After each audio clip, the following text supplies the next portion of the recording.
रूस के एक सांसद का दावा है कि पुतिन ने परमाणु हमला करने की पूरी तैयारी कर ली है। यानी अब तक जिस न्यूक्लियर वॉर की आशंका जताई जा रही थी वो किसी भी वक्त शुरू हो सकती है, क्योंकि दावे के मुताबिक पुतिन का एक हाथ न्यूक्लियर मिसाइल को लॉन्च करने वाले बटन पर रखा हुआ है, जिसका मतलब यह हुआ कि अगर पुतिन का सब्र जवाब दे गया तो यूक्रेन का नामो निशान मिट जाएगा। रूस के सांसद व्लादिमीर आरीव ने दावा किया कि रूस तबाही का ट्रेलर दिखाने के लिए यूक्रेन पर एक छोटा न्यूक्लियर अटैक कर सकता है। यानी ये परमाणु हमला यूक्रेन और पश्चिमी देशों को रूस की ताकत दिखाने का जरिया होगा, क्योंकि अमेरिका समेत कई देश परमाणु हमले की चेतावनी को कोरी धमकी बता रहे हैं। आरीव ने दावा किया कि पुतिन अपनी जिद पूरी करने के लिए किसी भी हद तक जा सकते हैं। वो यूक्रेन में तबाही मचाने के लिए छोटा परमाणु हमला करने से जरा भी नहीं कतराएंगे। ऐसा इसलिए क्योंकि उनका यह कदम एक तरफ यूक्रेन की हिम्मत को तोड़ देगा तो वहीं दूसरी तरफ अमेरिका तक भी सीधा और कड़ा संदेश पहुंच जाएगा। लेकिन यूक्रेन ने एक बार फिर इसे रूस की गीदड़ भभकी बताया है। यूक्रेन के रक्षा मंत्री का मानना है कि रूस कभी परमाणु हमला करने की हिम्मत जुटा ही नहीं पाएंगे, क्योंकि रूस को इससे होने वाले उस नुकसान का भी अंदाजा है जिसकी भरपाई पुतिन को ही करनी होगी।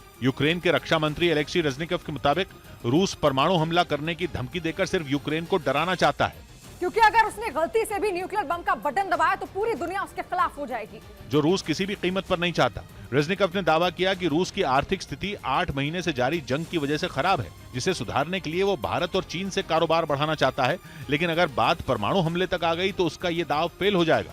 हालांकि फिर भी उन्होंने इस धमकी से यूक्रेन के अलर्ट पर होने की बात पर हामी भरी। उन्होंने आरोप लगाया कि पुतिन जैसे क्रूर शासक अपनी जीत के लिए किसी की भी बलि चढ़ा सकते हैं, इसलिए यूक्रेन अपनी पूरी तैयारी से मैदान में डटा रहेगा। यूक्रेन के खिलाफ जंग में भर्ती किए गए नए सैनिकों की ट्रेनिंग का एक और वीडियो सामने आया है। इन सैनिकों को रूस के सखालिन में ट्रेनिंग दी जा रही है, जिसमें उनको जंग में इस्तेमाल होने वाले खतरनाक हथियारों को चलाना सिखाया जा रहा है।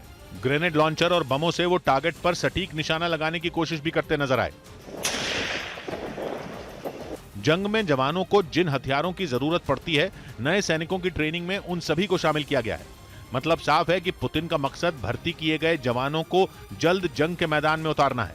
इसलिए उनकी ट्रेनिंग तेज कर दी गई ताकि यूक्रेन के साथ युद्ध में न तो वो कमजोर पड़े और न ही यूक्रेन को ऐसा लगे कि वो रूस के खिलाफ कभी जीत हासिल कर पाएगा। तो रूस ने यूक्रेन के निकोलेव शहर में एक इमारत पर रॉकेट से हमला कर दिया, जिसमें 6 लोगों की मौत हो गई। वहीं हमले में कई लोग घायल भी हो गए, जिसकी जानकारी वहां के मेयर ने दी। हमले के बाद का वीडियो सामने आया जिसमें इमारत मलबे के ढेर में नजर आई। वहीं हमले में पास की कई और इमारतों को भी नुकसान पहुंचा। बताया गया कि कुछ और लोग इमारत के मलबे में दबे हो सकते हैं, जिसके लिए बचाव दल मलबा हटाने के काम में जुट गए।